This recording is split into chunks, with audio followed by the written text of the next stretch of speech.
आपके माध्यम से, इस सदन के माध्यम से देश भर के मुसलमान भाइयों बहनों को कहना चाहता हूं, आपके वक्फ में एक भी नॉन मुस्लिम नहीं आएगा। ये एक्ट में ऐसा कोई प्रावधान नहीं।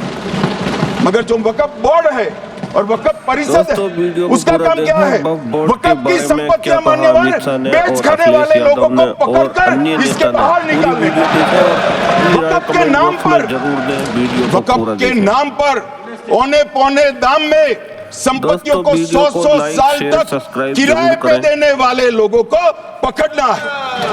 वक्फ का जो पैसा होता है, इनकम जो गिरती जा रही है, जिसके माध्यम से माइनॉरिटी का विकास करना है, माइनॉरिटी को आगे बढ़ाना है, इस्लाम धर्म की सारी धार्मिक संस्थाओं को पुख्ता करना है। ये पैसा जो चोरी होता है ना, उसको पकड़ने का काम वक्फ बोर्ड, वक्फ परिषद कर रहे हैं। और मान्यवर वो चाहते हैं कि इनके राज में जो मिली भगत चली वो चलती रहे। ये नहीं चलेगी, ये नहीं चलेगी। और आपने प्रावधान डाला, उसके बाद 1970 से केस चल रहा था दिल्ली के अंदर में। दिल्ली के अंदर में हमारा सीजीओ कॉम्प्लेक्स है, पार्लियामेंट बिल्डिंग है, कई प्रॉपर्टीज है, और इसको वक्फ बोर्ड, दिल्ली वक्फ बोर्ड ने क्लेम किया कि ये वक्फ प्रॉपर्टीज है। उसके बाद ये केस चल रहा था अदालत में। उस समय यूपीए सरकार ने पूरा सारा जमीन को डी नोटिफाई करके वक्फ बोर्ड को दे दिया। 123 प्रॉपर्टी। अगर आज हम ये संशोधन लेके नहीं आते तो जिस सदन में हम बैठे हैं, ये पार्लियामेंट बिल्डिंग, इसको भी क्लेम किया जा रहा था। एयरपोर्ट, बसंत विहार, और अगर नरेंद्र मोदी जी का सरकार नहीं आते, अगर यूपीए का सरकार कंटिन्यू रहता, तो क्या क्या बिल्डिंग को डी नोटिफाई किया जाना था। 123 प्रॉपर्टी को तो डी नोटिफाई किया।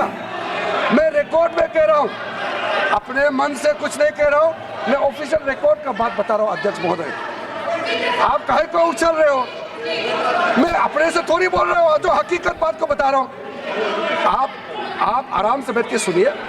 जो इन्होंने 2013 यूपीए गवर्नमेंट के संदर्भ में कहा, पूरा का पूरा मिसलीडिंग है, झूठ है, और हम डिमांड करते हैं कि वो ऑथेंटिकेट करें। हम डिमांड करते हैं ऑथेंटिकेट करें। इसीलिए बार बार इन्होंने आरोप लगाए, बार बार इन्होंने भ्रम फैलाया। आप, इसीलिए हम भी अपनी बात रखेंगे, कृपया आप भी सुनने का धैर्य रखिए।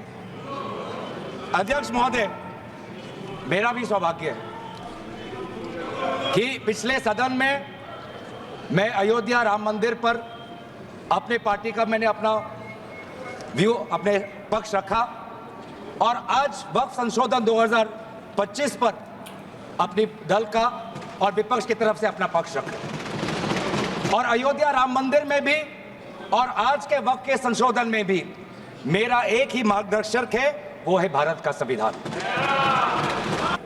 अरे प्रयागराज में बोला, भोपाल में बोला, कहां नहीं बोला, मुंबई में बोला, जहां चले जाइए। सर, ये देश ऐसे नहीं चलेगा। और मैं माननीय मंत्री से आग्रह करूंगा, एक बार सदन को विस्तार से बताएं, जिस तरह से वक्फ का दावा किया गया, उसका दावा करने वाले कौन थे। और थोड़ा गहराई में जाएंगे, हम लोग भी देश घूमते हैं, तो मैनेजर साहब की बिल्डर से सांठगांठ हो गई और वहां पर बिल्डिंग खड़ी हो जाती है। ये सच्चाई नहीं है क्या? वक्त इसलिए नहीं होता है, इसलिए ये पूरा बदलाव सर जरूरी है। सर, ये कहना चाहता हूं कि वक्फ बिल भाजपा के लिए वाटरलू साबित होगा, क्योंकि ऊपर से तो हाँ हाँ कह रहे हैं, लेकिन अंदर ही अंदर बहुत सारे साथी सहमत नहीं है। मैं अंत में इतना ही कहना चाहता हूं कि ये वक्फ बिल जो लेकर के आए, कोई उम्मीद लेकर के नहीं आ रहा।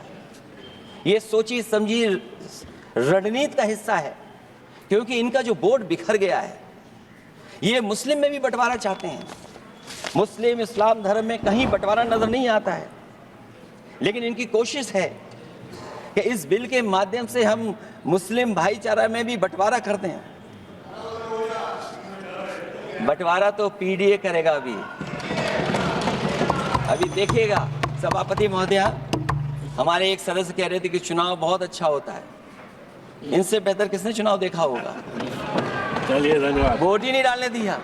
कंप्लीट करिए। चलिए सभापति महोदया, मैं धन्यवाद देता हूं। मैं और अपने दल और साथियों के साथ कहता हूं कि समाजवादी पार्टी बिल का विरोध करती है, वोट पड़ेगा तो हम इसके खिलाफ वोट डालने जा रहे हैं। ऐसा नैरेटिव बनाया जा रहा है जैसे ये कोई मुसलमान, हाँ उस ट्रस्ट को ये हक है, उस ट्रस्ट को ये अधिकार होना चाहिए कि वो मुसलमान समुदाय के हर वर्ग के साथ, चाहे वो महिला हो, पुरुष हो, गरीब हो, अमीर हो, पिछड़े हो, अति पिछड़े हो, सभी वर्ग के लोगों के साथ न्याय करे, जो नहीं हो रहा है। क्या है वक्फ? वक्फ तो एक धार्मिक संस्था नहीं है, विनियामक है और प्रशासनिक निकाय है जो मुसलमानों के हक के लिए काम करती है।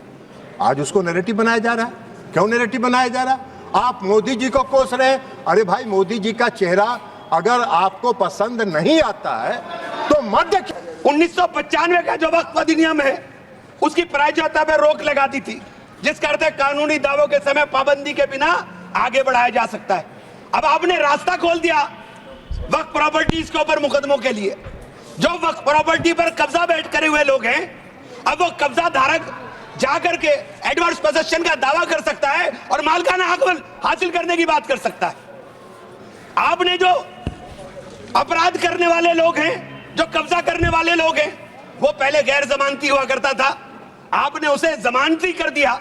आपने उसे अधिकार दे दिया कि तुम कुछ भी करो, तुम्हें जमानत तुम कराने की जरूरत नहीं है। तो आपने तो पूरा का पूरा खुला मैदान उसके सामने खड़ा कर दिया। वक्फ बोर्ड का उद्देश्य मुस्लिम समुदाय के कल्याण के लिए संपत्तियों का प्रबंधन करना था, लेकिन कांग्रेस और उसके सहयोगी दलों ने इस भूमि को अपारदर्शी और एक गैर जिम्मेदाराना तरीके से राजनीतिक संरक्षण देते हुए एक ऐसा साम्राज्य बनाया जहां पर इन्होंने इसको अपना वोट बैंक का एटीएम बनाकर रख दिया है। 70 सालों से इन्होंने यही किया है।